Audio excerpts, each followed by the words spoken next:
त्रिलोकीनाथ भगवान श्री विष्णु के अवतारी श्री देव नारायण जी के इतिहास से संबंधित एक चमत्कारी जगह पर आज आपको दर्शन कराने लाया हूँ।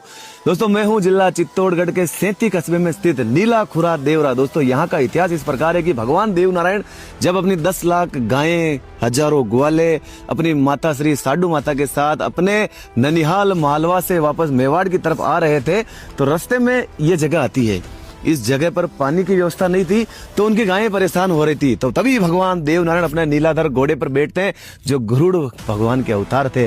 भगवान देव नारायण घोड़े पर बैठकर एकदम उड़ान भरते हैं और एक चट्टान दिखती है। उस चट्टान पर उनका नीलाधर घोड़ा अपना खुर टच करता है, वहां से गंगा स्वरूपी पानी बहने लगता है। पास में एक नाडा भर जाता है, गायें पानी पीती है और देखते ही देखते वहां पर तो एक तालाब बन जाता है बड़ा। इस इतिहास के बारे में ऐसा कहा जाता है कि कालांतर में एक व्यक्ति ने अपने गंदे हाथ उस पानी में धो दिए और वहां से पानी सूख गया, लेकिन जहां से पानी बहा वो अभी भी है और इतिहास में दर्ज है जगह। और बड़ी पावन जगह, लोग चमत्कार देखते हैं यहाँ पे। बहुत सारे दीन दुखी यहाँ आते हैं, धोख लगाते हैं और प्रभु की माया से ठीक हो जाते हैं, उनकी बीमारियां, उनकी गलत आदतें। और फिर यहाँ से आगे निकलकर भगवान देव नारायण जब अपने गायें और ग्वालों के साथ आगे बढ़ते हैं तो बीच में एक शमशान आता है जो चित्तौड़गढ़ किले के नीचे है। वहां पर भगवान देव नारायण 3 दिन तक रहते हैं, उनकी गायें वहीं विचरण करती हैं। और तीसरे दिन वहां पर इस नगर का एक सेठ हुआ करता था, सारंग जैन। कहते हैं कि वो बड़े दयालु भाव के थे और बड़े जनसेवी किस्म के थे, लोगों की सेवा करते थे। उनकी मृत्यु हो जाती है, उनकी अर्थी वहां आती है, लोग बड़े रो रहे होते हैं। तो भगवान देव नारायण को देखा नहीं जाता है। भगवान देव नारायण उसके पास जाते हैं और उस पर पानी के छींटे देते हैं और वो व्यक्ति उठ खड़ा होता है। तभी उनकी पत्नी भी आती है, उन दोनों पति पत्नी भगवान देव नारायण के चरणों में पड़ जाते हैं। और उनका कोई पुराने जन्मों का कुछ हिसाब था जो उनको पूरा मिलना था, तो दोनों 25-25 साल के हो जाते हैं। और भगवान देव नारायण सारंग जैन की जो पत्नी थी जेठू भाई, उनको बहन बना लेते हैं और उसका मायरा भी भरते हैं, ऐसा इतिहास में है।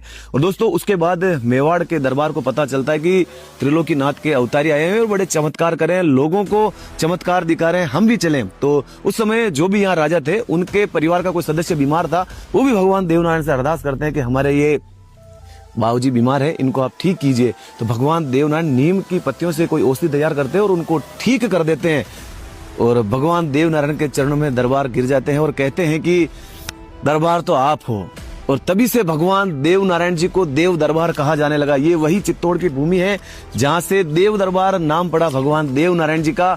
और भगवान देव नारायण को यहाँ के राजा ने अरदास करी कि आप अब यहाँ के राजा। तो भगवान देव नारायण कहते हैं कि मुझे बहुत सारे काम है, मुझे दीन दुखियों के बहुत सारी यातनाओं को हरना है। भगवान देव नारायण यहाँ से 1.25 घंटा राज करते हैं एक तरह से, क्योंकि पूरा दरबार उनके साथ है, तो वो राजा कहलाए 1.25 घंटे के लिए।